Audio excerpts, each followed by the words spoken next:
Chapter 191. Xiaji, I finally found a future where you all survive. At the moment of death, countless images flashed through Cassandra's mind. Some depicted her own parents, others involved different people, but images related to Xiaji appeared far more frequently. Her final thought was simple. Xiaji absolutely must not come to her rescue, for that ghost was utterly terrifying.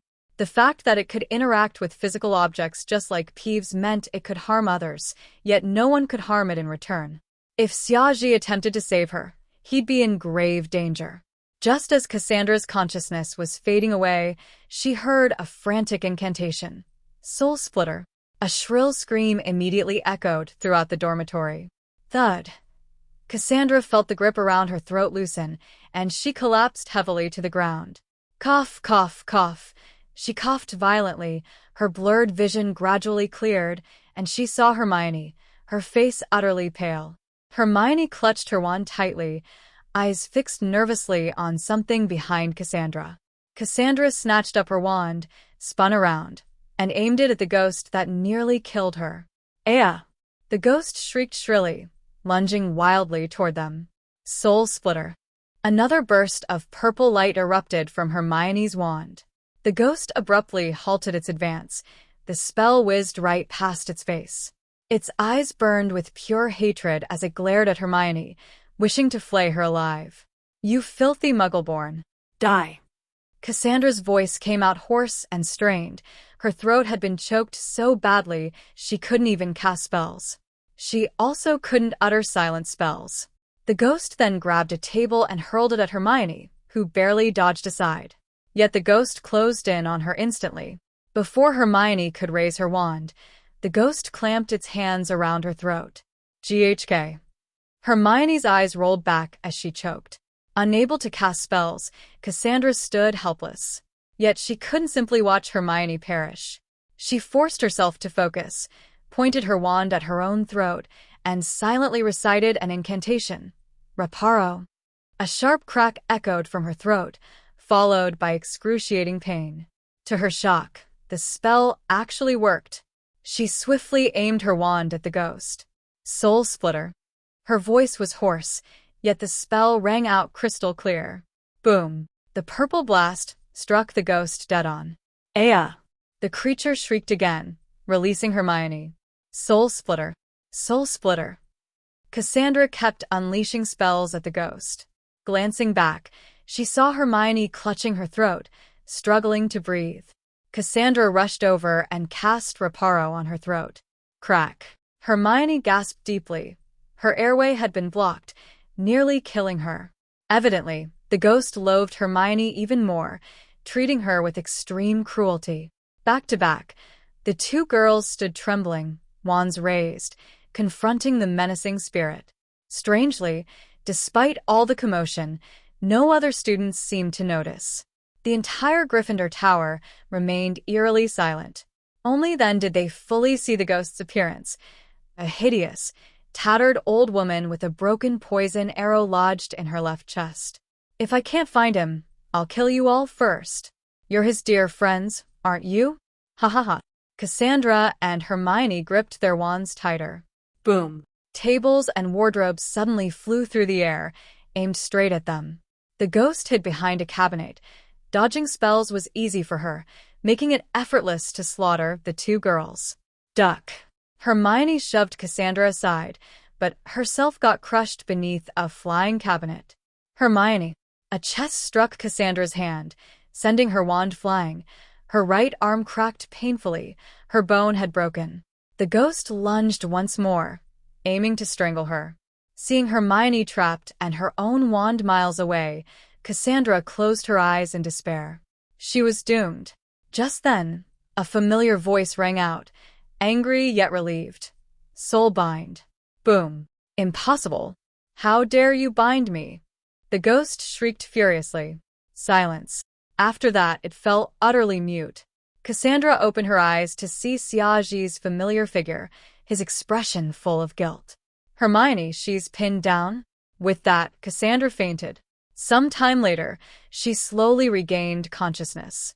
She was still in Xiaji's dormitory, now perfectly restored, as if nothing horrific had happened. Sitting up, she noticed her right arm tingled, but her bone had healed completely. "You're awake." "I'm so sorry." Xiaoji's remorseful voice came from nearby. Turning, she saw tearful Xiaoji. "Thank goodness. I finally saved you all." "I did it. No mistakes were made." His words baffled Cassandra. She soon noticed Hermione on another bed, just waking up, staring at Xiaoji in confusion. Watching Xiaoji's tearful relief, Cassandra calmed down. "So, what exactly happened? We deserve to know the truth." "Yes, Xiaoji. We almost died." Outside, darkness still reigned, proving only moments had passed since the ordeal. "I had no choice," Xiaoji murmured, gazing at Cassandra's pale face. "She'd nearly died." "We're listening." "Ugh." Xiaoji exhaled deeply. "Do you recall I possess prophetic abilities?" Cassandra and Hermione exchanged glances and nodded. "That day, I collapsed because my third eye awakened. I could see the future. I nearly made a fatal error." Xiaoji rubbed his forehead in unease. "Prophets may not predict their own fate. I almost glimpsed my own future. That's forbidden, so I fainted. Yet my gift improved, letting me glimpse fragments of the future now, though not as often as before. This morning, I saw again." His eyes now held fear, emotions Cassandra and Hermione had never witnessed before. Xiaoji always radiated confidence. "What did you see?" Cassandra asked. "I saw you both dead. Truly dead." His eyes brimmed with sorrow. "Strangled by that ghost," Cassandra gasped. "So, that's why you taught us that spell this morning, and told me not to visit you tonight? To save us." Xiaoji nodded solemnly. "But why couldn't you explain?" Hermione wondered. "Had you spoken up?" "No." Xiaoji cut her off. "I couldn't reveal this beforehand. The future I saw ceased being a fixed path. It branched into countless possibilities. After witnessing that horror, I calculated endlessly." His tone turned heavy. "No matter what I tried, you both still came to my dormitory and died at that ghost's hands. Even the future where he warned them ended in disaster. They still died, as the ghost sought them out after failing to find him. Another path saw him chasing Peeves, mistaking it for the ghost. By the time he returned, all were dead. I calculated countless scenarios, even consulting Professor Dumbledore. Yet casualties remained inevitable. Finally, I found this one." His voice overflowed with relief. "In this future, I knew the ghost would come. I planned to meet her first. Worried for you, I taught you that soulbind spell. You came to my room, one after the other, and though you suffered, you survived. Crucially, I locked my door. That angered you, driving you to break in. Though casual, every detail was meticulously orchestrated. Timing every second had to align perfectly. To ensure this future, Xiaoji nearly exhausted his mental energy. Yet it succeeded. I regret making you endure this pain. But this was the only path to save you." He gazed at them, guilt-ridden. "Truthfully, I'd been outside all along. I ached to enter sooner. But then one of you would have died by accident. To uphold this future." Chapter 192. Hermione. "If you dare cast a spell on me, I'll bite you to death." "We're the ones who should be thanking you, Xiaoji," Hermione said softly. Seeing the sad expression on the boy's face, both girls couldn't help but feel heartache. Part of this was undoubtedly due to Xiaoji's innate 10-point charm, but there was also genuine gratitude from them. Had Xiaoji not done all he had, they'd likely all be dead by now. "No, you really shouldn't thank me. All of this happened because of me." Xiaoji raised his head, though his expression had turned unnaturally cold. His gaze remained firm as he looked at Cassandra Vole and Hermione. "That ghost came for me. If you two hadn't been with me, something terrible would have happened to you. This is yet another lesson I've learned. No matter how powerful you are, you must never underestimate any enemy." That ghost appeared during the Yule Ball, displaying clear hostility toward me. Back then, I should have dealt with her right away. From now on, Xiaoji resolved never to waste words with enemies. Upon encountering one, he'd simply cast an Avada Kedavra. Of course, exceptions applied to enemies like Tom Riddle and Voldemort who still held some value to him. Thankfully, after this incident, Xiaji had fully grasped how to alter the future's trajectory. Prophecies were useless unless one could change fate itself, to transform countless possible futures into a single, unchangeable history that favored him. But who is that ghost? Why does she hate you so much? She even tried to kill your friends, Cassandra asked, puzzled. Actually, she doesn't hate me specifically. She hates anyone who possesses that item, Xiaji replied calmly. What exactly happened? Can you tell us? Hermione asked hesitantly. To understand this, we must first discuss the ghost's identity, Xiaji continued. Her name is Gormlaith Gaunt, a descendant of Salazar Slytherin. Cassandra and Hermione exchanged glances, both seeing shock in each other's eyes. During the holidays, I accidentally obtained an ancient wand. Xiaji then recounted everything to them, how Gormlaith hunted her own niece, Isolt, only to be killed by one of Isolt's friends via a poisoned arrow. He also explained how she recognized him during the Yule Ball. Naturally, he couldn't reveal that he'd acquired Slytherin's wand as a system reward. Thus, he merely said he'd found a peculiar twig while wandering Diagon Alley, only to discover later it was a dormant wand requiring Parseltongue to awaken. Don't be offended, Xiaji, but Hermione hesitated. As we all know, the only wizards capable of speaking Parseltongue are the infamous Greek dark wizard Herpo, and Slytherin himself along with his descendants. Do you mean could I possibly be a descendant of Slytherin? Impossible. Absolutely not. Xiaji swiftly dismissed this notion. His own Parseltongue was a system-given talent, unrelated to that old man Slytherin. I was merely suggesting it as a possibility. After all, Slytherin lived thousands of years ago. Hermione spoke sheepishly. Xiaji merely shrugged. It was natural for Hermione to have such doubts, given she knew nothing of the system. Xiaji, about that ghost. Gormlaith Gaunt. Have you destroyed her? Cassandra asked. Not yet. For now, I've merely restrained her. Treating your injuries takes priority over dealing with her. How did you manage that? I distinctly recall several of my ribs being broken. Hermione gingerly touched her perfectly intact ribs. Cassandra likewise raised her right hand. Her own bones had been shattered, yet now they'd fully healed, leaving behind a faint tingling sensation of bone regeneration. Apologies, but I felt it best not to involve the school in this. Thus, I healed you both myself. Evidently, my healing magic is quite effective. Naturally, the potions I acquired from Professor Snape also played a key role. Xiaji spoke somewhat sheepishly. You're incredible. To heal wounds this severe all by yourself. Hermione pressed a hand to her ribs, still awestruck. Your injuries weren't actually that severe. I could have handled them easily. The tricky part was realigning each broken bone individually before administering the potions. Xiaji nodded affirmatively. You've worked so hard. Wait, did you say you realigned them one by one? Hermione suddenly recalled something amiss. Indeed. I had to feel each broken bone beneath the skin and set them back into place, Xiaji demonstrated with his hands. Hermione's face instantly flushed crimson. Cassandra's injuries involved her hand bones, but Hermione's were ribs, and quite high up at that. Unaware of Hermione's distress, Xiaji continued speaking animatedly. Enough, there's no need for such detail, Cassandra interjected gently, quickly sensing Hermione's embarrassment.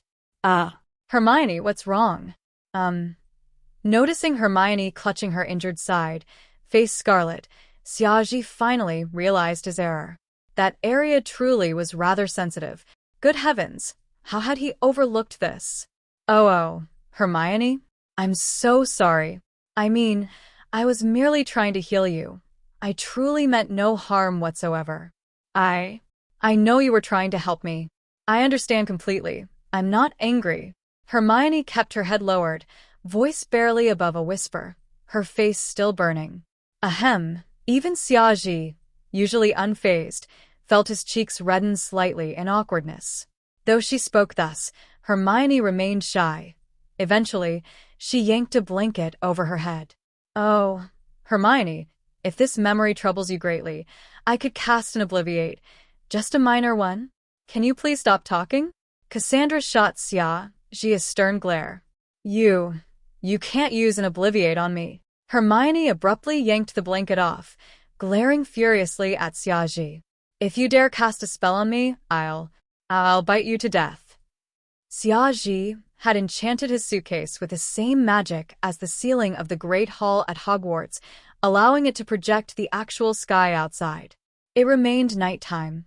Mere hours had passed since the ghost attack, and dawn hadn't yet broken. He tossed Gormlaith gaunt onto the lawn. She glared at him with venomous hatred, eager to tear him apart and reclaim her family's treasured heirloom, Slytherin's Serpentwood wand. Yet now, all she could do was glare. She couldn't even speak. This baffled her greatly. Wizards required specific spells to harm or destroy ghosts, yet she'd never heard of anyone being able to immobilize one entirely. And the notion that a single silencio could render her speechless was utterly unheard of. Cassandra and Hermione trailed beside Xiaji, both eyeing the monstrous ghost with trepidation. After all, they'd nearly lost their lives to her. All right, you may speak now, Xiaji declared. Instantly, Gormlaith regained her ability to speak. Boy, I admit you possess some skill, but if you don't return my wand, you'll meet a wretched end. Gormlaith spat venomously. I ask you answer. Speak only what's necessary, otherwise, you'll regret it. Xiaji ignored her threats. Heh, boy, I'm already dead. How can you possibly threaten me?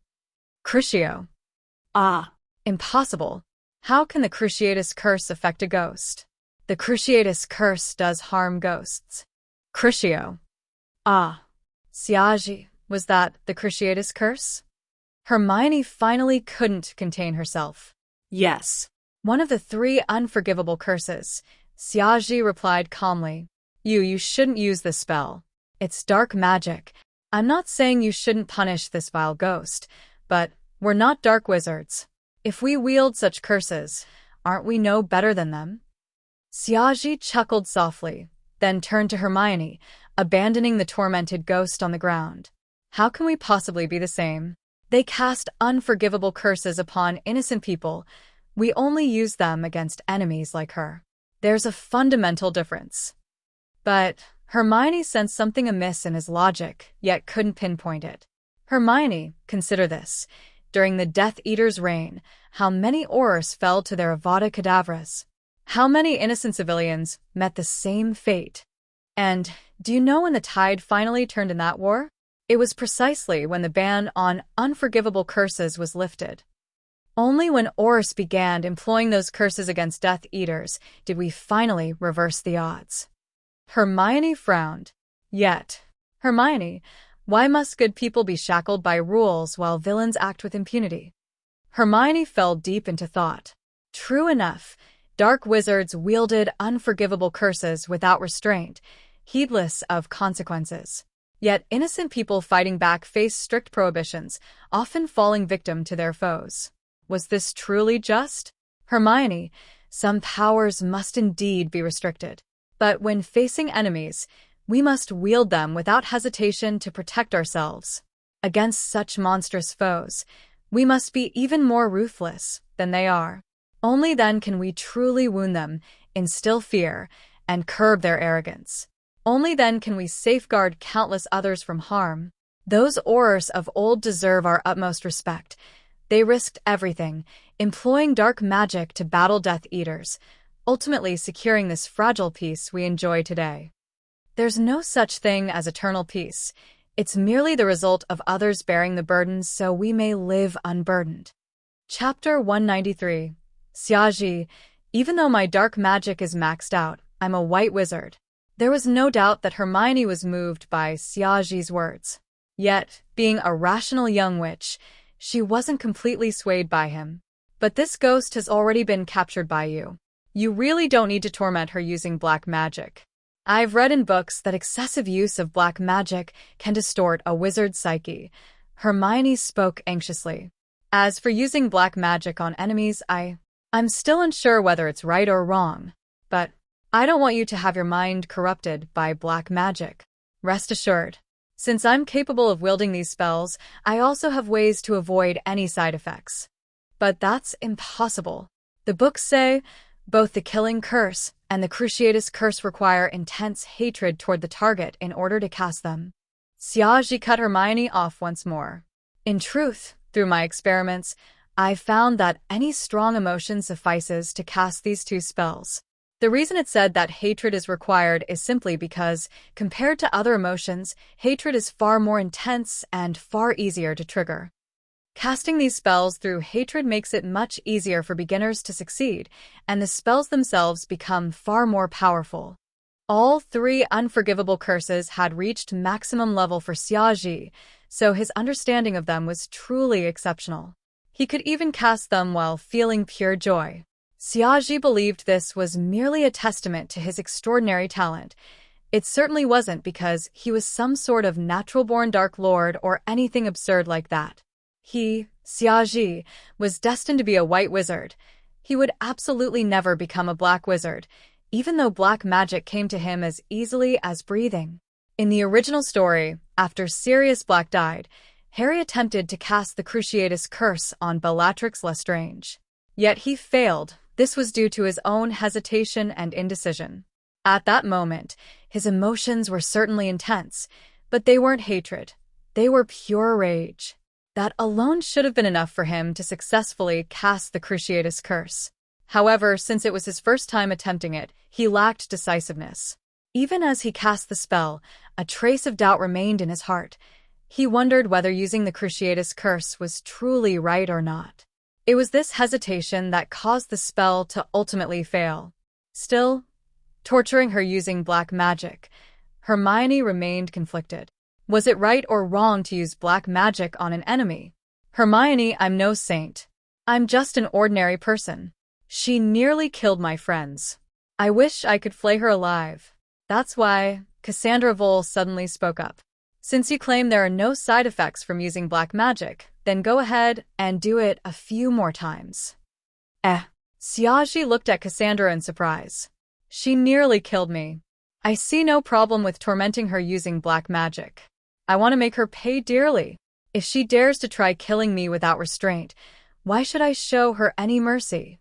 Hermione, I truly don't get why you're so hesitant. Cassandra crossed her arms and glared fiercely at Gormley lying on the ground, as though she herself wanted to torment her. Hermione likewise frowned at Gormley sprawled on the ground. It was impossible for her not to feel hatred toward this ghost. Yet, due to her upbringing, she instinctively resisted such actions. Today, her worldview had taken a massive blow. She tried to kill me. Why can't I fight back? She wanted to harm me. Why can't I retaliate? Though Hermione said nothing outwardly, subtle shifts were occurring within her thoughts and beliefs. Gormley lay trembling on the ground, terrified. Why you? Ask whatever you want. Just please stop tormenting me. TSK, I still prefer the defiant way you acted earlier. Xiaji crouched down, his slender fingers lightly tapping his wand. Eep! Gormley shivered, then lowered her head. From a spot Xiaji couldn't see, a flash of red light gleamed in her eyes. She planned to fabricate a lie first, keeping this young wizard occupied, then find a way to escape. Once free, she'd make sure to teach him a painful lesson. And that muggle-born witch named Hermione. How dare she attack her with filthy magic? Unforgivable. I truly am curious about how a ghost like you can still wield magic and interact with physical objects. But I no longer need you to tell me. Xiaji raised his wand. Legilimency. No, Gormley screamed in despair. This young wizard was actually a master of legilimency. Under this spell, all her secrets would be laid bare, and she'd lose her greatest advantage for survival. So that's how it is. Fascinating. Xiaji ended the spell. He'd obtained exactly what he wanted. Gormley trembled on the ground. You'll spare me, right? Since you've gotten what you wanted. You're already dead, Gormley, Xiaji spoke softly. You should have gone to where you belong long ago. And no, I don't want to die. Swish! With a flick of his wand, Gormley's body shattered into countless fragments, vanishing into thin air. To him, killing a ghost was child's play. Hermione frowned slightly, but said nothing. This ghost was utterly evil. Letting her go would have brought endless trouble. Hermione wasn't some naive, overly compassionate fool. So, what useful information did you gain? Cassandra asked. Amicham, indeed. I even learned something rather interesting. Xiaji smiled. What is it? Hermione couldn't help but ask. Within Gormley's memories, I discovered a secret Slytherin chamber. Xiaji exclaimed excitedly. He was thrilled because this wasn't the one hidden inside the girls' restroom.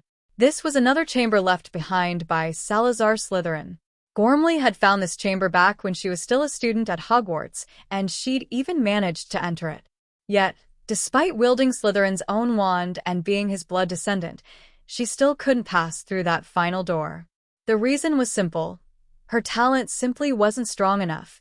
She hadn't met the threshold Salazar had set. Xiaji felt certain his own talent would surpass that threshold. Thus, this Slytherin chamber was destined to be opened by him. Not even Merlin could stop Xiaji. A secret chamber left by Salazar Slytherin? Hermione gasped. Are you planning to open it yourself? Why not? Cassandra grew excited too. Under Xiaji's influence, she'd become quite adventurous. She'd even dared enter the Forbidden Forest. How much more so a Slytherin chamber? I intend to explore it. What about you, Hermione? Care to join us on this adventure? Xiaji asked with a smile. Though part of her instinctively urged her to inform the professors first, she was still a Gryffindor at heart, with an adventurous spirit burning within her. She bit her lip, then agreed. I'd love to see it too. Excellent. Xiaji cheered. Hermione smiled as well, though for some reason, she felt a strange unease, as though she'd somehow boarded a very dangerous ship. So, where exactly is this Slytherin chamber? Now that they'd decided, Hermione no longer hesitated. It's located inside Slytherin's common room. Xiaji replied with a grin. Ah.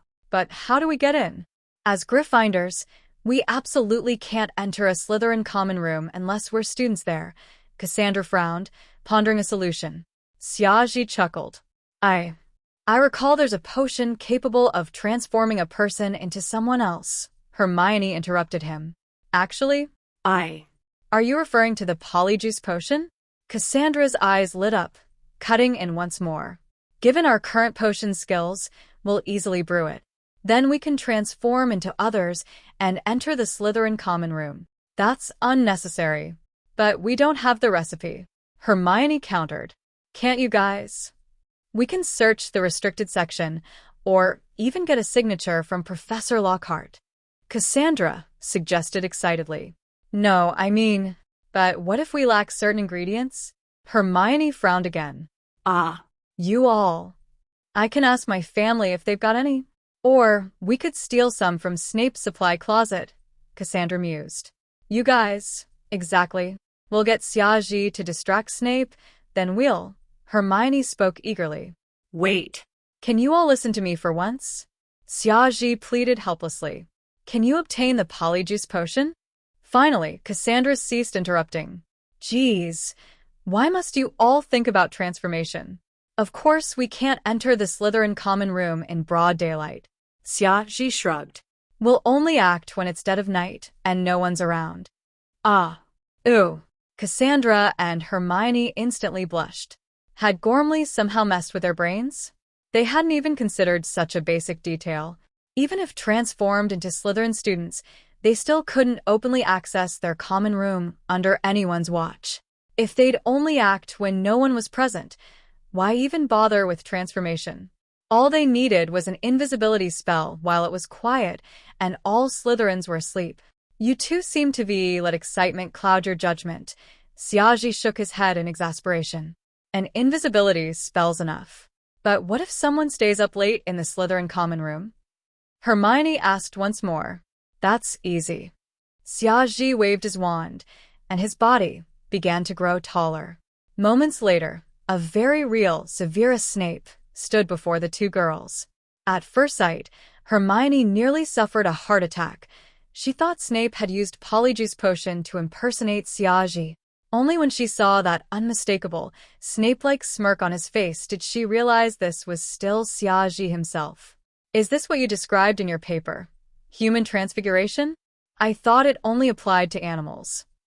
Cassandra curiously inspected this Snape. Of course. Humans are also animals after all.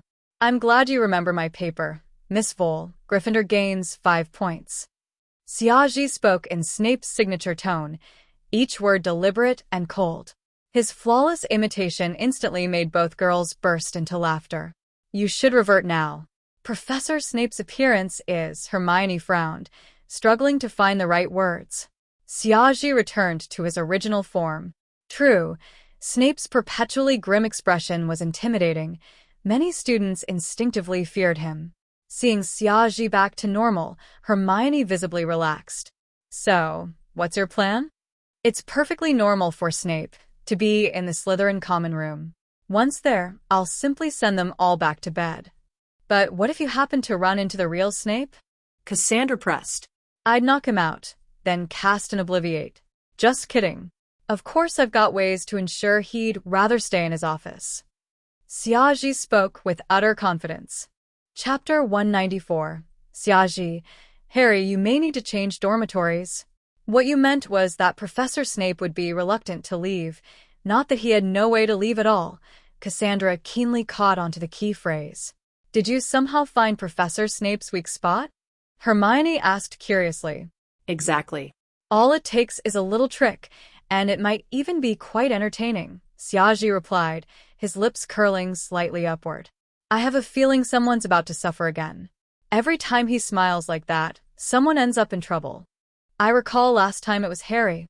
Please don't tell me it's Harry this time as well. Hermione and Cassandra hadn't really been friends before this. Yet now, after having faced life and death together and even saved each other's lives, they'd become true friends. Oh, please don't say that. I've always been a good person, Siaji tried to defend himself. All right, it's quite late now. We should head back and rest. Girls really shouldn't stay up late. Good night. Staying up late's bad? But earlier, when you came asking me to tell stories, you didn't seem to mind at all, Miss Vole. After seeing the two girls off, Siaji climbed back into his suitcase, took out a cauldron, and began brewing a rather fascinating potion. Thanks to his exceptionally robust physique, Siaji possessed boundless energy. Even without sleep, he never felt remotely exhausted.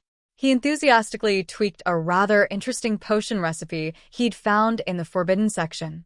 For someone with a proficiency level of 8 in potions, this posed no difficulty whatsoever, and he had ample ingredients on hand. Finally, as the first hints of dawn began to appear in the sky, his potion was complete.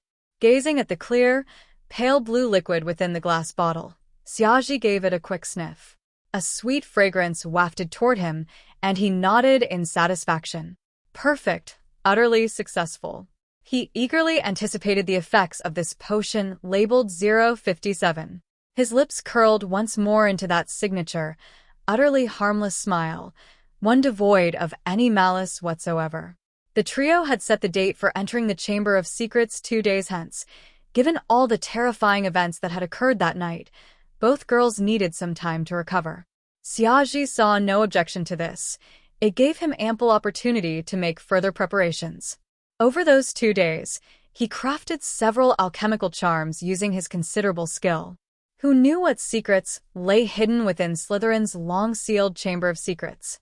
And within another Slytherin chamber, there lurked an actual basilisk.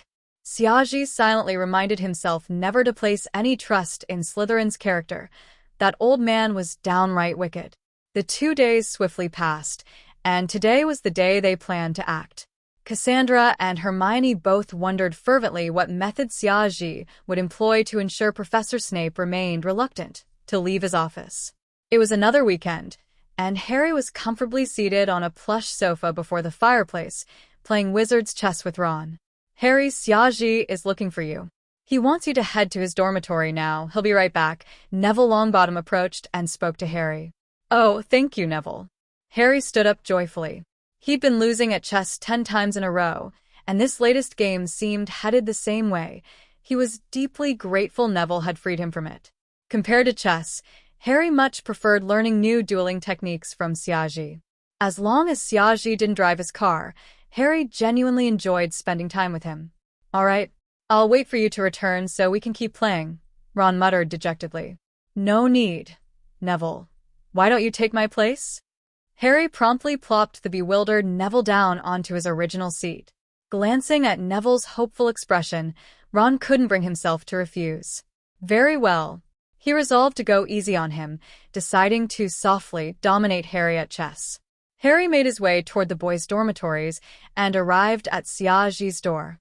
He pushed it open, and it creaked open effortlessly. Siaji hadn't locked it. Harry assumed Siaji had left it open just for him, so he entered without hesitation. Only Siaji resided in that dorm. All other four-poster beds stood empty.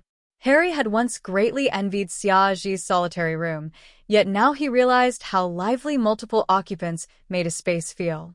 Having spent far too long living alone in his aunt and uncle's cupboard, he now craved nothing more than genuine friends. Wondering what Siaji wanted from him, Harry pulled over a chair beside the desk and sat down.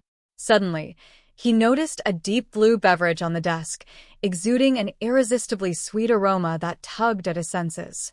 This was likely yet another novel concoction from Siaji, much like his frequent culinary experiments.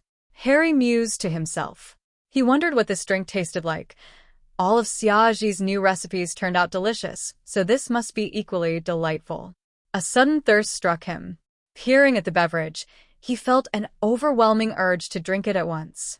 Yet he restrained himself. Stealing drinks from others was absolutely unacceptable, even for him. But as moments passed, the beverage's allure only intensified. Just one sip? Siaji probably wouldn't even notice, but that'd be wrong. Two inner voices clashed within Harry's mind. One insisted Siaji wouldn't mind, the other vehemently opposed stealing it. The debate lasted but moments. The pro-sip voice emerged victorious.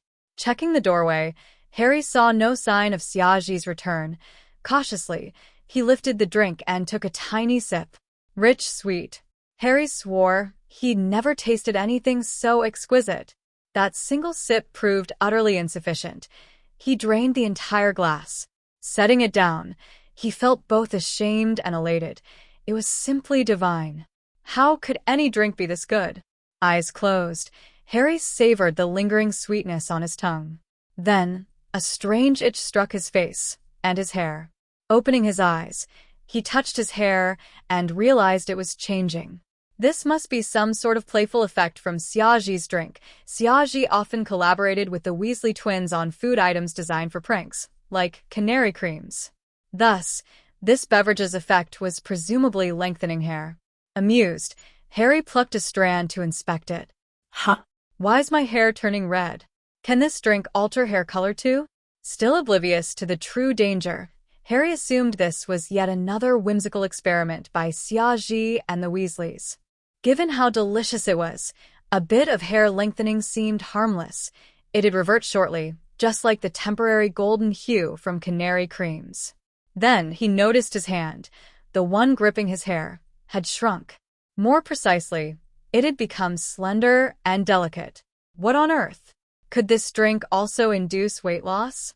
Such a trait would undoubtedly delight young witches. Next, he felt his shirt suddenly grow loose. Wait, this fell off. A sudden chill of dread washed over him. He realized he'd lost something vital. Abruptly, he shot to his feet and rushed to the full-length mirror in his wardrobe. His reflection now showed an entirely different person. A pretty young witch with fiery red hair and emerald eyes. She even bore a striking resemblance to his mother. Boom! Harry felt as though lightning had struck his very brain. I've turned into a girl? He whispered in utter disbelief, then noticed his voice had shifted, now unmistakably feminine. Good heavens! What sort of drink was that, Siaji? Stay calm, Harry. This surely just a temporary prank. It'll reverse shortly. He struggled to compose himself. Just then, he heard the dormitory door swing open. Harry, today I intend to teach you a truly fascinating spell. Wait, who are you? You're wearing Gryffindor robes? Yet I've never seen you before? Siaji stared at the girl before him, utterly bewildered. Cassandra and Hermione entered right behind him, both gazing at the girl with equal confusion. I'm Harry. Harry Potter. Harry's face flushed crimson. His female form had been witnessed. He'd hoped this horrid effect would vanish before Siaji returned. Clearly, he'd been caught red-handed. You're Lily? Lily Potter? Siaji scrutinized Harry from head to toe. But I don't recall Harry having a sister or elder sibling. Oh, I drank from your beverage on the desk. That's why. What? You're Harry? Harry Potter. Panicked, Siaji rushed to the desk and despairingly grasped the cup. How could you drink this? I'll revert back shortly, right? Harry pleaded, though his heart plummeted. Siaji shook his head solemnly. It's likely you'll have to move to the girls' dormitory from now on. Wah. Harry's vision darkened. He nearly fainted. But isn't this merely a prank drink you devised? A prank drink? No, Harry, how could you think that? This isn't any ordinary drink. It's a potent potion. Siaji gazed at Lily with profound pity. But Lily's heart sank into utter despair. Surely you can reverse this for me?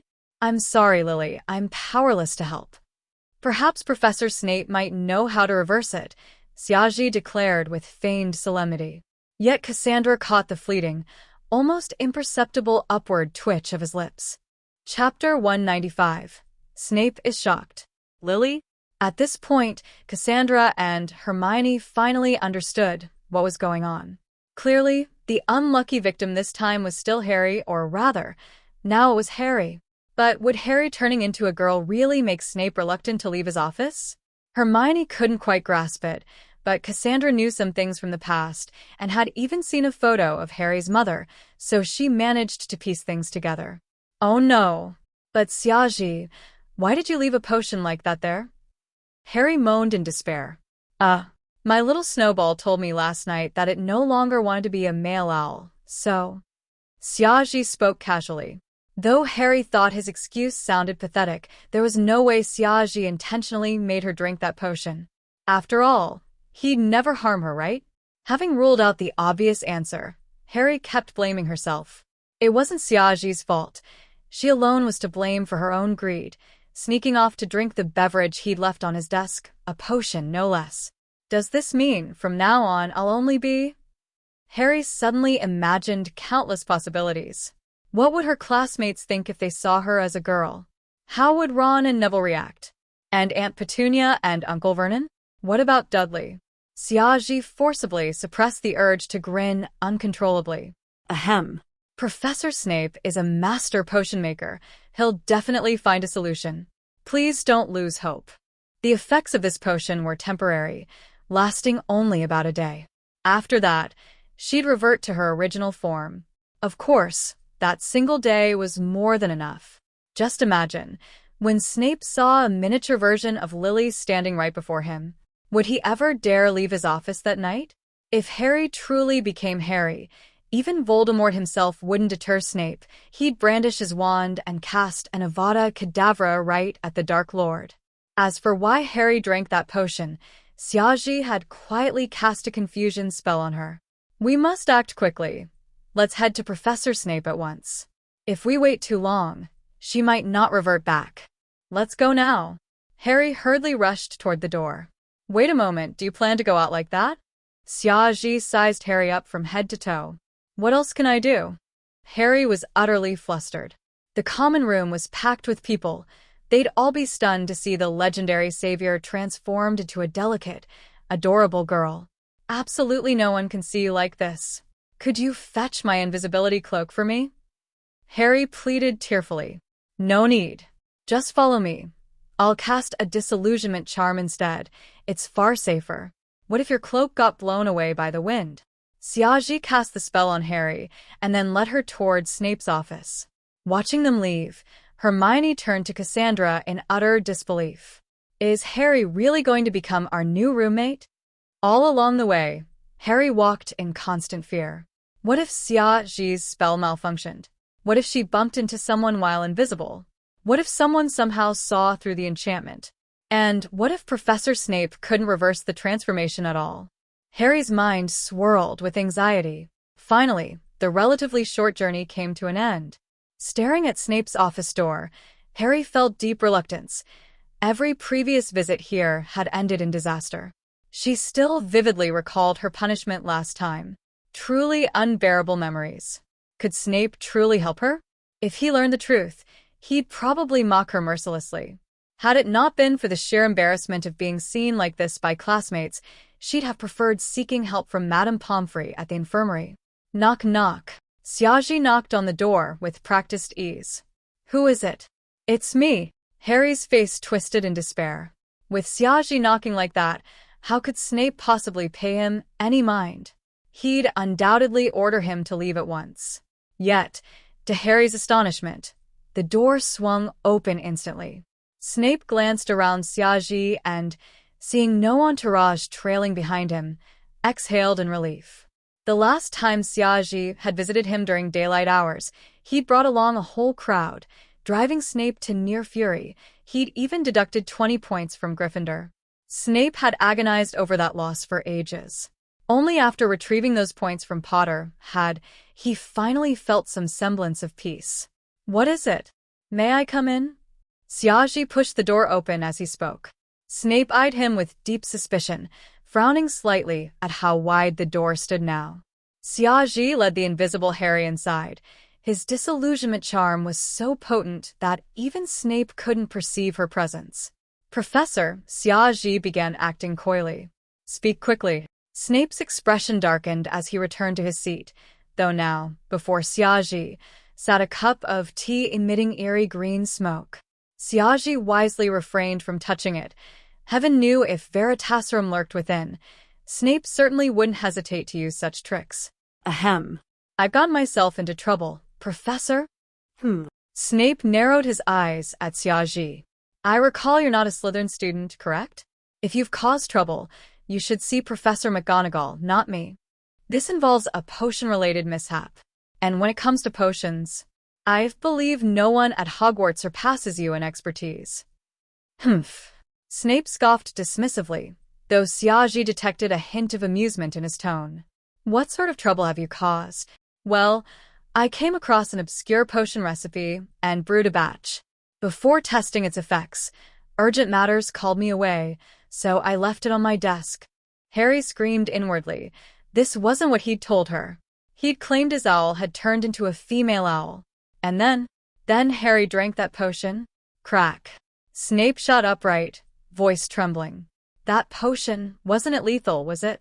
Harry stood frozen in shock. She'd never imagined Snape would care so much about her survival, even though he'd once saved her life the previous year. Oh, no, not at all, Snape relaxed, sitting back down. Yet he dared drink an unknown potion? Just as foolish and arrogant as his father. So, what happened after he drank it? Harry flushed with indignation. She nearly clenched her fists, ready to pummel Snape for disparaging her father so callously. I think you should see for yourself. Xiaji waved his wand gently toward Harry's shoulder. Shatter. A glass vial in Snape's hand shattered into 1,000 pieces. Snape stared in shock. A lily had suddenly appeared beside Xiaji. He gazed at this lily in utter disbelief. Identical Gryffindor robes, the same fiery red hair, slender frame, and above all, those unmistakable emerald green eyes. Just as in the past, those eyes now blazed with fury as they locked onto him. That furious glare instantly transported Snape back to that despairing moment. When he'd spat the word mudblood at Lily, her eyes had mirrored this very expression. That terrifying glare, so cold, so unrelenting, had haunted his nightmares for years. A cold sensation trickled down Snape's cheek.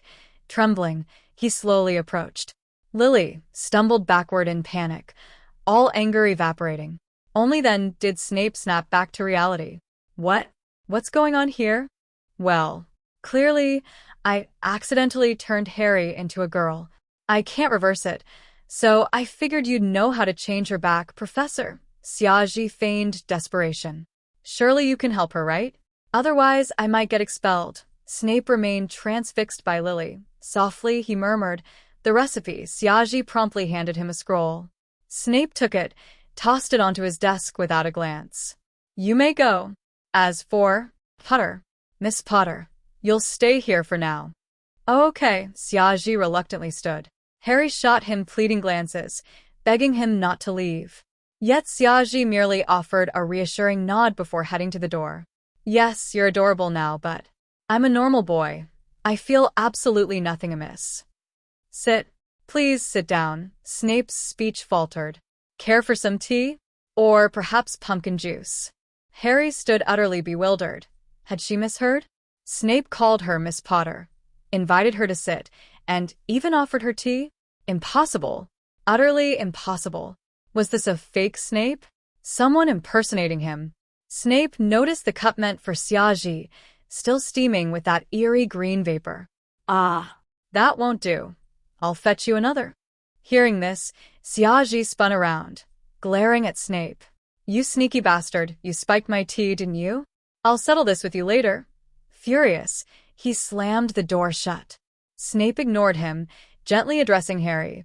Or perhaps pumpkin juice suits you better. The potion recipe lay discarded on his desk like trash. Revert her back? Why would he? This version of Potter was far more endearing. He'd discuss this with Dumbledore soon. Maybe even transfer Harry to Slytherin. Harry shivered under his piercing gaze. Heavens, why did I covet Siaji's drink? Miss Potter, you'll stay in my office tonight. Don't return to your dormitory. Snape's voice was as soft as possible. May I refuse? Harry despaired inwardly. Yes, Professor Snape, still under review. Chapter 196. Snape. I must find a way to ensure Harry is always Harry. Siaji casually made his way back to his own dormitory. Cassandra Vole and Hermione were already waiting for him in his room. Siaji. Harry, she. Hermione spoke hesitantly. No major problem. That potion has a limited duration. Harry should revert to normal within a day or so. Therefore, we absolutely mustn't waste the precious time Potter sacrificed for us. Siaji declared fervently. Tonight, whether it's the Slytherin chamber or their common room, anything of any value will be taken away. I'm going to empty it completely. Siaji exclaimed indignantly. Isn't that rather inappropriate? Hermione voiced her doubts. Inappropriate? Not at all. Utterly appropriate. Siaji replied excitedly. Snape had actually slipped something into his tea, and did so openly, no less. That was simply unacceptable. Furious, Siaji pulled out a piece of parchment from his bag and began writing the essay assigned by Snape. Honestly, Snape always gave the most homework. At one point, Siaji had thought he'd need to reach 6th year just to finish all of Snape's assignments. Now, bristling with anger, he wrote away on the parchment. Suddenly, he found himself missing Tom Riddle. Ever since Tom had fallen into a deep slumber, no one else could help Siaji with his homework. Time quietly slipped away amidst this flurry of 057 assignments. Soon, curfew time arrived. 9 p.m. at Hogwarts. Hermione and Cassandra had already prepared themselves in Siaji's room. He handed each of them several protective charms and a pair of specially crafted alchemical glasses. Siaji worried that the chamber might also house monsters like basilisks, creatures that could kill anyone they gazed at. Such preparations were absolutely necessary. Everything was ready, yet Siaji still decided to wait until midnight before setting off. After all, 9 p.m. was still far too early. The Slytherin common room would still be full of students. Even Snape wouldn't dare send them all to bed this early. At midnight, however, it would be perfectly justified. By then, all patrolling professors would have retired to sleep, leaving only Filch awake, and Siaji felt confident he could evade him. Exactly at midnight, Siaji led Cassandra and Hermione out of Gryffindor's common room. Each of them cast an invisibility charm, and they made their way toward the Slytherin common room. Siaji had long since learned both the location and the password to the Slytherin common room.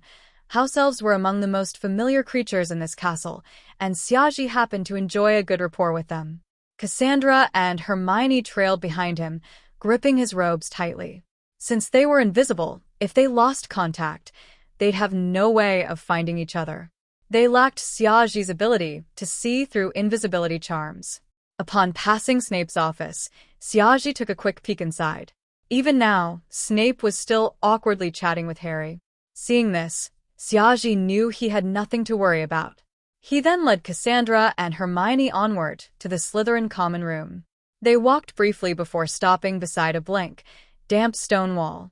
Cassandra and Hermione stared at him curiously, wondering why he'd halted. Softly, Xiaoji murmured, "Pure blood." Instantly, a stone door concealed within the wall slowly opened. Nervous, both girls swallowed hard before following Xiaoji inside. The Slytherin common room was a narrow, low-ceilinged basement. Its walls and ceiling were built from rough-hewn stone. Round, greenish lamps hung from chains attached to the ceiling. A beautifully carved fireplace crackled with flames beneath it, and several Slytherin students sat in ornate chairs nearby. Xiaoji eyed the common room with distaste. Living in such a place for years, didn't wizards risk getting rheumatism? Well, he told Cassandra and Hermione to release his robes. They had no choice but to hold onto each other instead. Unnoticed by anyone, Xiaoji transformed into Snape's likeness and then dispelled his invisibility charm. With hollow, lifeless eyes and a grim expression, he strode toward the fireplace. Upon seeing their head of house arrive, the Slytherin students hastily stood up. "Professor Snape! Professor Snape! Are you all in high spirits? It's late, yet you linger here. Do you intend to sneak off at night like those foolish Gryffindors?" Xiaoji spoke in Snape's usual tone, dripping with venom. Truly, his imitation of Snape was flawless. "And no, Professor Snape, we've just finished our homework and we're about to retire now. Good night, Professor Snape." Flustered, the Slytherin students hurried back to their dorms. Snape watched them vanish around the staircase corner, then carefully inspected the entire common room. Satisfied no one remained, he cast several spells along the corridor leading from Slytherin's dorms to the common room. These spells completely muffled all sounds emanating from within. Even if Xiaoji set off fireworks here, none of the Slytherin students would hear a thing. Similarly, should any student attempt to venture here in the dead of night, these spells would instantly induce overwhelming drowsiness, compelling them back to bed with no desire to come back. These were protective enchantments Xiaoji had refined from Muggle-repelling charms specifically for tonight's purposes. They proved highly effective. He even cast them at the common room's entrance, preventing any night-roaming Slytherins from returning unexpectedly. Of course, the spell's effects differed slightly outside. Any student attempting to sneak around would initially feel wide awake and raring to go, only to abruptly change their mind. As for Snape, he certainly wouldn't be coming to the Slytherin common room tonight. He'd never leave Harry alone in his office, nor allow him to return to his dorm unattended. He'd need time to study Xiaoji's potion thoroughly, seeking a way to ensure Harry remained Harry forever. After double-checking everything, Xiaoji finally dispelled the invisibility charms on Cassandra and Hermione. The three then explored the Slytherin common room. Cassandra remained unfazed, but Hermione felt deeply uneasy. "It's far too gloomy and damp here." Hermione shivered, pulling her robes tighter. "This is beneath the Black Lake. Naturally, it's a dungeon. Now, let's get to work." "Right. Where exactly is the chamber?" Cassandra asked. "No need to rush. I said it. We're taking everything, whether from the common room or the chamber." Xiaoji gazed at the rather shabby common room. That armor looks decent. This shield's all right too. This chair's quite comfortable. And this statue's exquisitely carved." Meanwhile, Cassandra and Hermione watched in stunned silence as Xiaoji frantically plundered the common room. Anything emitting even the slightest magical aura was swiftly stashed into his ring. They exchanged glances, sharing one thought. Tomorrow, Snape would undoubtedly explode with rage. By now, Xiaoji had scoured most of the room and stood before the magnificent fireplace. "Maybe we should stop now." "That fireplace is enormous. It's impossible to move," Cassandra urged. "Move the fireplace?" "Of course not. The chamber lies behind it. Wait. This fireplace truly is splendid. Its exterior's even gold-plated. Perfect. I'll bring it out after everything else. Cassandra gaped speechlessly. Knowing Xiaji as she did, she realized Snape had definitely crossed him today. This was pure retaliation. Xiaji inspected the fireplace thoroughly, then used a poker to shift aside the burning coals. Sure enough, at its base lay a small, jet-black serpent symbol, hidden so well that most would never notice it. SSSSS. Open. Xiaji spoke in Parseltongue. Boom. The exquisite fireplace thundered loudly, then slowly retracted backward. With a click, it transformed into a door sliding open behind it. Peering into the pitch-black space beyond, Xiaji gestured for Cassandra and Hermione to wait while he entered first. He flicked his hand, releasing a glowing orb that floated inside. Its brilliant light instantly illuminated the entire corridor. It was a long passageway, its floor, walls, and ceiling built from rough stone, just like the common room outside. Xiaji tossed a silver orb. An exact replica of himself materialized. Xiaji nodded at his original self, then strode boldly forward. A teardrop construct was perfect for exploration, steady and utterly safe. The corridor proved brief. Soon, Xiaji stood before an ordinary stone door. Intricately carved upon it was an old man with a long beard, expressionless eyes, and a simian face.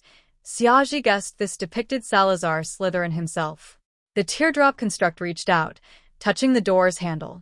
A faint magical scan passed over it, yet the door remained unresponsive. Just as Xiaji had learned from Gormley, this scan tested the visitor's magical aptitude. Gormley had failed here, just like this construct now. Controlling the construct, Xiaji ordered it to retreat. After thoroughly inspecting the chamber and confirming no dangers lurked, he recalled the construct and beckoned Cassandra and Hermione inside. Chapter 197. How should a girl solve that kind of problem? Harry is baffled. The clock on the wall had just struck midnight. Harry tightly clutched her school robes. She had already spent 7 or 8 hours in Snape's office. She had never seen Snape speak to her so much, nor treat her with such kindness before. Though Snape acted indifferent, a strange sense of care radiated from him. She knew full well how much her current appearance resembled her mother in her youth. Last year, Xiaji had also told her some stories about her mother and Snape. Though she'd been reluctant to believe them at the time, now it seemed those accounts were highly credible. Harry had always been intelligent, so she now fully understood the situation. Previously, because she resembled her father, Snape harbored hatred toward her. But now, he had become her, a girl bearing a striking resemblance to her mother. That was why Snape treated her so politely, so specially. Yet, Harry felt utterly miserable. She had to endure Snape's awkward attempts at conversation, as well as those intense, dreamy gazes he occasionally cast at her. Merlin's beard. Right now she'd gladly be expelled from Hogwarts rather than remain in Snape's office. Professor Snape, Harry spoke softly. What is it? Snape crossed an ingredient off his potion recipe and looked up. There was even a hint of concern in his eyes.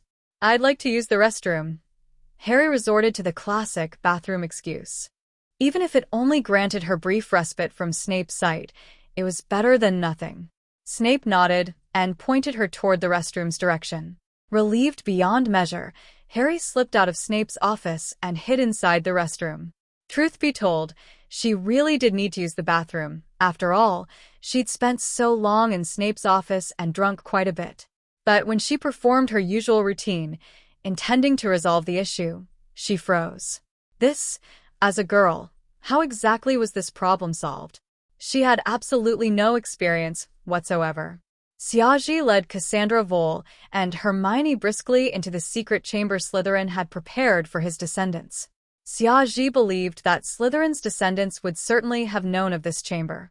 For some reason, however, the knowledge had been lost over time, or perhaps some Slytherin descendant died without passing on the chamber's existence to their heirs. Had Godric Gryffindor not accidentally discovered this chamber and subsequently fallen victim to Xiaji, it might have remained hidden forever. But none of that mattered now. Whatever remained inside, if untouched by previous Slytherin descendants, now belonged entirely to Xiaji. The three reached the stone door. Xiaji cautiously extended his hand. It slowly approached the door, yet his crisis alert talent remained dormant.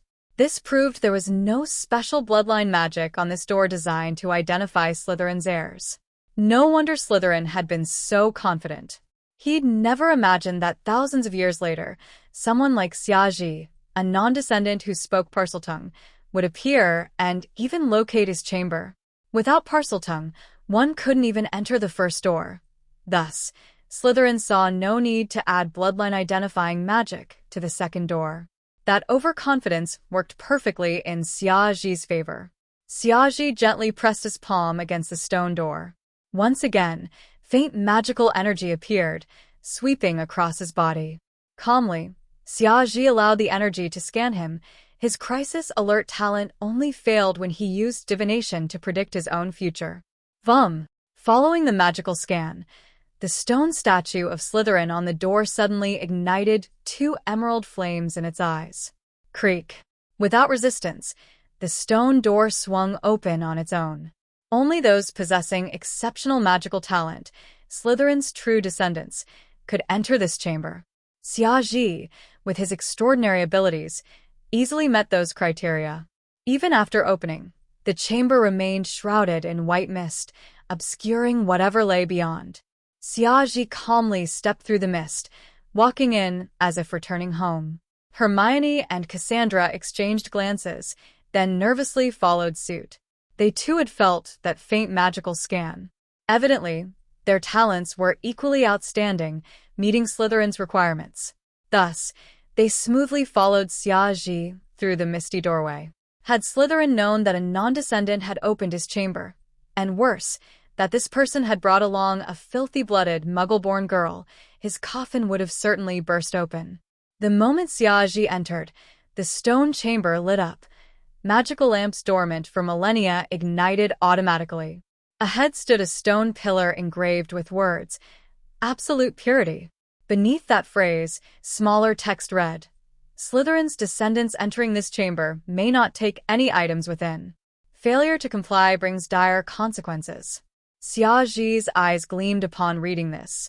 In other words, all Slytherin's treasures still remained here? Circumventing the pillar, he beheld a long, narrow chamber roughly 70 to 80 square meters in size. 10 bookshelves stood neatly arranged inside, each overflowing with magical tomes and scrolls. This was undoubtedly Slytherin's magical legacy. No wonder he'd decreed his descendants couldn't remove anything from here. Should prior generations have taken all these items, later Slytherin heirs would have found only empty shelves. Slytherin knew full well he had multiple descendant lines. This heritage was meant for all of them, provided they proved worthy. After checking the shelves and finding no magical traps, Xiaji pulled out a book to browse. Hermione and Cassandra wandered about, curiously flipping through texts and scrolls. Their excitement grew by the moment. These books detailed immensely powerful spells and even extraordinary potion recipes. Joy flared in Xiaji's eyes. "Excellent. These books are invaluable references, true treasures for you both." This was indeed a treasure trove, and now, Xiaji claimed it all. He produced a snakeskin bag, preparing to pack everything up. After all, Slytherin's inscription forbade his own descendants from taking anything. Xiaji wasn't one of them. Perfectly logical. Chapter 198. Snape. Shall we get Harry another drink first? Naturally, Cassandra Vole and Hermione showed no objection to Xiaji's decision. Each of Cassandra and Hermione opened one end of the snakeskin bag, and Xiaji waved his wand. Immediately, books from the shelves began flying off one by one, converging into the bag. They resembled countless birds returning to their nests, all rushing into the snakeskin bag. Xiaji's expansion charm had reached maximum level, meaning this small bag could hold the entire contents of Hogwarts' library. Of course, Xiaji had no intention of doing such a thing. It was unnecessary. The library was practically like his own home now. Madame Pants treated him with utmost courtesy, especially after he gifted her an entire manual on computer operation. He could also freely enter the restricted section without anyone ever noticing him, so there truly was no need. In mere moments, every book in the chamber had been moved out. Had these shelves not been mere ordinary wooden structures of no value, he would have taken them as well. Xiaji tied up the still somewhat shriveled bag, then cast a shrinking charm upon it before tucking it into his pocket. Glancing around to ensure nothing was left behind, Xiaji licked his lips in satisfaction and prepared to leave with his companions. Time was running short. Before departing, they still needed to figure out how to remove that fireplace from the Slytherin common room. Just as the trio prepared to step through the misty portal, they suddenly heard a series of clicking sounds behind them, like the clashing of armor. Xiaji spun around abruptly, only to see a fully armored knight standing right behind them. Cassandra and Hermione swiftly drew their wands, nervously aiming them at the knight. Clad in exquisite armor, the knight revealed not a single inch of skin. He stood motionless before them, clutching a beautifully crafted shield in his left hand, but no weapon in his right. Or rather, he once had a weapon, but it was now missing. Both Cassandra and Hermione watched him warily, each ready to unleash their most powerful spells. They wanted to help too. Nothing bad should happen on Xiaji's watch. Xiaji studied the knight briefly, then broke into a knowing smile. "You want to come with us?" Clack clack. Upon hearing this, the knight actually nodded in affirmation. "Very well, then you may join us." Xiaji retrieved his snakeskin bag and opened it once more. Without hesitation, the knight leaped right into the bag. Both Cassandra and Hermione stood utterly bewildered. What on earth was this strange knight? He hadn't been there a moment ago, yet appeared the instant they tried to leave. Highly suspicious indeed. Why did Xiaji accept him into the bag without even a moment's hesitation? As if reading their confusion, Xiaji spoke up. "That's not a person." Hermione shivered involuntarily. A ghost, perhaps? She still harbored deep unease toward ghosts. "Nor is it a ghost, it's merely armor," Xiaji replied with a smile. "Armor? But it walks, and you just spoke to it. How can an inanimate object possibly?" Hermione looked utterly incredulous. "The Sorting Hat is also just an object, Hermione," Xiaji pointed out gently. "And we certainly converse with it just fine now." Hermione fell silent. "How do you know this armor's harmless?" "We can't simply trust any magical object capable of independent thought," Cassandra spoke cautiously. "Because I can clearly see what it truly is." A white glow shimmered in Xiaji's eyes. "Trust me, Cassandra, it's merely armor. It's been trapped in that chamber for ages and simply doesn't wish to stay there any longer." "You mean it grew bored staying in the chamber, so it wanted to leave with us?" Hermione still found it hard to believe. Magical objects capable of independent thought were exceedingly rare. Most wizards avoided them at all costs, as they often turned out to be dark magic artifacts. Mr. Weasley often warned his children never to trust anything that could think on its own, unless one knew exactly where its brain was hidden. Xiaji, however, felt immense fascination towards such objects. He believed they often bore spells related to the soul itself. And soul magic happened to be his greatest interest. Before departing, Xiaji thoughtfully closed the chamber door behind him. This chamber would likely fade into history now. With only Voldemort remaining as Slytherin's descendant, no one else would ever be able to open it again. Exiting the chamber, Xiaji kept his word. Using a cutting charm, he detached the entire ornate fireplace from the wall. Of course, he wisely refrained from using Expelliarmus. The fireplace was quite thick, so he merely sliced off its outer layer, leaving the hidden passage intact. Once everything was gathered, Xiaji reapplied disillusionment charms upon all three of them, undid all surrounding enchantments, and they safely left the Slytherin common room. That night, Snape felt an unnerving sense of dread, as though something terrible was about to occur. Deeply absorbed in studying a potion formula, Snape momentarily lost focus. Even Harry's unusually long stay in the restroom failed to draw his attention. What was happening? Frowning, Snape reviewed recent events. Nothing seemed noteworthy. He concluded he was being overly paranoid, especially after seeing Lily once more. Shaking his head, he banished those uneasy feelings and returned to his potion research. Now, however, he grew anxious. This potion had a time limit, meaning Sweet Harry would revert back to his obnoxious self by the next day. Absolutely unacceptable. He had to modify the formula tonight to make its effects permanent. Perhaps he should brew another batch using Xiaji's original recipe to recharge Harry? That night, the trio truly struck gold. They entered Xiaji's suitcase, and he removed all the books, placing them onto a newly conjured bookshelf. You may come here any time to read these books, but should you wish to test any spells within them, you must first ask me. These powerful spells carry grave risks if mishandled, Xiaji warned solemnly. You both know Luna. Her mother accidentally killed herself by casting a misapplied spell. I refuse to let anything happen to you. Cassandra and Hermione nodded in agreement. Truthfully, given their current magical prowess, they lacked the ability to perform such spells anyway. Still, Xiaji's words served as a prudent precaution. Chapter 199. Malfoy. This girl is so adorable. I think I've fallen for her. Professor Dumbledore hadn't been this astonished in many years. He gazed at Harry, now asleep in Snape's office, then cast a complex look towards Snape. Oh, Severus, how could you do such a thing? Dumbledore's tone carried an undertone of reproach. I hope you've reverted Harry back to his normal state, rather than... Snape furrowed his brows.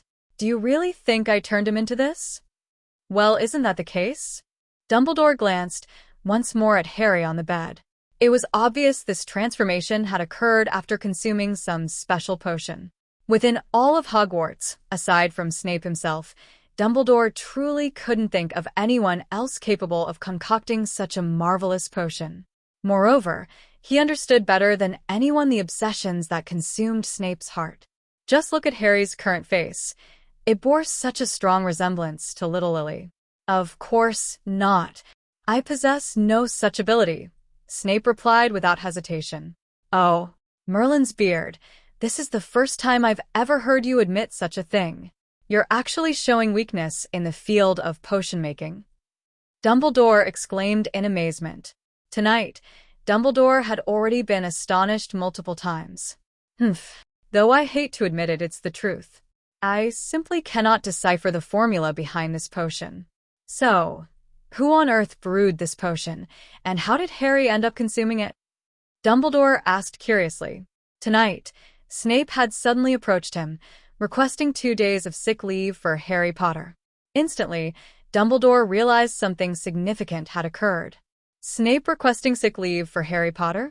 That was almost as unbelievable as the sun rising from the west. At first hearing Snape's request, Dumbledore even suspected Snape had cursed Harry. Yet no matter how hard he racked his brains, he never imagined things would turn out so fantastical that Harry would actually transform into a girl named Harry. Who else could it be? It's obviously your favorite student. Are you referring to Xiaji? His skill in potion making is actually this advanced. Dumbledore asked once more in sheer astonishment. I have no idea where he obtained the formula, but I can tell this version has been improved by him. Initially, Snape hadn't intended to bother Dumbledore with this, but Harry still had classes to attend. He couldn't remain cooped up in Snape's office indefinitely. Thus, proper notification was necessary. At the very least, Dumbledore needed to be informed so Snape could discreetly administer another dose to Harry, keeping him in this state for longer. Then, Snape planned to redouble his efforts toward developing a potion capable of permanently transforming Harry into a girl. If he himself failed, he'd simply drag Xiaji into his lab to assist. That was why, after giving Harry a sleeping potion, he'd come straight to Dumbledore. Truth be told, Snape had become somewhat obsessed on this matter. However, Dumbledore remained unaware of Snape's twisted motives. His concerns lay elsewhere. This potion was crafted by Xiaji? Why would he brew such a bizarre concoction? Dumbledore inquired, bewildered. Snape shook his head, indicating he had no clue. You didn't ask at the time? Snape shook his head yet again. At that moment, his entire mind revolved around Lily. As for why that infuriating boy Siaji bothered concocting such a strange potion, Snape couldn't have cared less. Seems I'll have to have a proper chat with him. Dumbledore mused aloud. Regarding Harry, I'll inform Minerva. Do you believe you can revert him back to normal? Humph. Snape let out a soft hum. Truthfully, he had no confidence in maintaining Harry in his current state. Dumbledore sighed. He couldn't offer much help here. In potion-making, Snape far surpassed him. Siaji had brewed this bizarre potion, causing his fellow student to transform into a girl. Dumbledore felt equal parts exasperation and amusement. He utterly failed to grasp Siaji's motives. Why would anyone brew such a thing? Could it be Siaji himself wished to become a girl? The more he pondered it, the more likely this theory seemed. Young people these days, truly unfathomable. Dumbledore sighed once more. Of course, he had no idea Siaji's true intent, to keep Snape preoccupied so he could access Slytherin's secret chamber. Additionally, Siaji harbored a mischievous desire to prank Harry. After all, the potion's effects were temporary, and Harry would revert to normal eventually. Perhaps after this one time, Snape's attitude toward Harry might improve. It was ultimately for Harry's own benefit. Yet Siaji never anticipated Snape would descend to such depravity, that Snape would even contemplate administering more of the potion. Siaji was currently organizing those magical tomes, restoring them to their original positions on the shelves. Slytherin had clearly categorized them meticulously in the past. Returning them to their original order was the wisest choice. Ding. The host successfully played a prank on the savior, fully indulging his wicked whims. Such heinous conduct fills the system with delight. Congratulations, host. You've earned 2 skill points. At this point, his system no longer bothered feigning any pretense. Allocate both skill points to divination, Siaji stated calmly. Though this world appeared peaceful on the surface, it teemed with hidden dangers. Though originally he'd wished to stay uninvolved, he now realized he'd already been drawn into its depths. Thus, he must maintain absolute control. He needed to know more than anyone else. Only then could he safeguard himself and those dear to him. Boom! Siaji closed his eyes. Having gained experience now, he didn't faint from backlash as before. His divination aptitude had now reached 8 points. Huh? Professor Snape, you've truly descended into utter madness. Siaji witnessed Snape administering yet another dose of potion to Harry. Draco Malfoy had risen early today. He'd been training diligently. Even though Slytherin's Quidditch team stood no chance against those monsters Siaji and Cassandra Vole, he still aimed to catch the golden snitch before that scarred nuisance Harry Potter. That was his last shred of dignity. Descending the stairs, Malfoy caught sight of Slytherin's common room. Huh. This was Slytherin's common room? Malfoy doubted he'd truly woken up. He rubbed his eyes vigorously, then gazed once more at the common room. Disaster. The common room's been burglarized. Shrieking in panic, Malfoy sprinted straight to Snape's office. Overwhelmed with urgency, he attempted to knock, but Snape's office door remained unlocked. One mere tap sufficed to fling it open. Malfoy paid it no mind. After all, news of intruders in Slytherin's common room trumped everything else. Then he laid eyes on a profoundly adorable, stunningly beautiful red-haired girl. Her eyelashes fluttered adorably. Her emerald green eyes gazed at him in sheer terror. Malfoy felt his heart abruptly struck by an invisible force. Who was this girl? Why had he never seen her before? She was utterly adorable. At this moment, Malfoy had utterly forgotten all about the common room's burglary. Chapter 200. Malfoy, you're quite brave. Harry was on the verge of losing her mind. She'd spent the entire night in Snape's office, just to prevent anyone else from noticing how unwell she was. But things had turned out even worse than expected. She'd been seen by Draco Malfoy, the one person she despised the most. She wished she could cast an exploding spell right then and there, creating a massive crater in the ground so she could bury herself in it forever. Regret consumed her. Why hadn't she locked the door after returning from the restroom? And why, oh why, had she foolishly drunk Siaji potion? She could already envision the cruel taunts Malfoy would hurl at her. With despair, Harry shut her eyes tight. Yet none of those mocking words came. Instead, she heard Malfoy's nervous voice. Hello, I'm Draco Malfoy. Pardon me, who are you? I've never seen you before. His heart pounded wildly. Since Harry's lightning-shaped scar was hidden beneath her long hair, Malfoy had no idea this girl was actually his archenemy, Harry Potter. Meanwhile, Harry finally realized Malfoy had no clue who she was. That made sense. Harry physically resembled her father more, whereas now she looked almost identical to Lily. Harry struggled to think of a suitable female name to fool Malfoy with. But the thought of a grown boy pretending to be a girl filled her with sorrow. Tears welled in her eyes, and she stood frozen in shame, unable to speak. To Malfoy, this timid girl with teary eyes seemed utterly endearing. He felt himself falling head over heels. He even started imagining what their future children might be named. Believing he'd startled her by barging in, he hurriedly apologized. I'm sorry. I didn't mean to intrude like this. Malfoy. What are you doing here? Snape stormed in, glaring at him furiously. Malfoy nearly wet himself from fear, but in front of his beloved girl, he couldn't appear weak. Professor. I merely... Get out. Snape seized the back of Malfoy's neck, yanked him outside, and slammed the door shut. That look in Malfoy's eyes was all too familiar. He dared to harbor impure thoughts toward Harry. How dare he?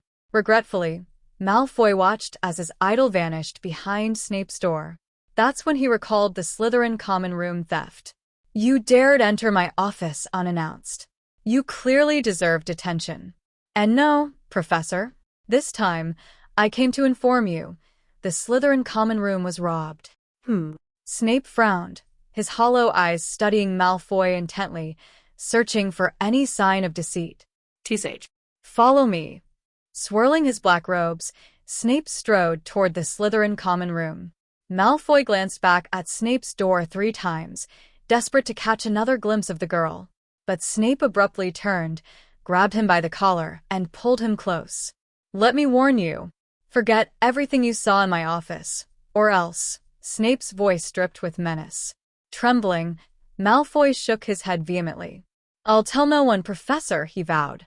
That girl was utterly unfamiliar to him, meaning she wasn't a Hogwarts student. And Snape's secrecy implied she was someone mysterious, unfit for public knowledge. Malfoy feared speaking of her would mean never seeing her again. After studying him briefly, Snape released him and hurried onward. By now, many Slytherins had awakened. They quickly realized their common room had been violated. Merlin's beard. Who could have done this? Cruel. They even sawed off the fireplace. Could it be a giant bowtruckle? Nothing shiny escaped its grasp. The stone door swung open, and Snape strode in. Upon seeing the room, as though ravaged by hounds, he was horrified. Anything of value had vanished. Even the walls dusted with gold powder had been scraped clean, let alone that exquisite golden fireplace. Someone had utterly emptied the Slytherin common room overnight, a slap in Snape's face. Did any of you notice anything unusual last night? He demanded grimly. More students trickled in.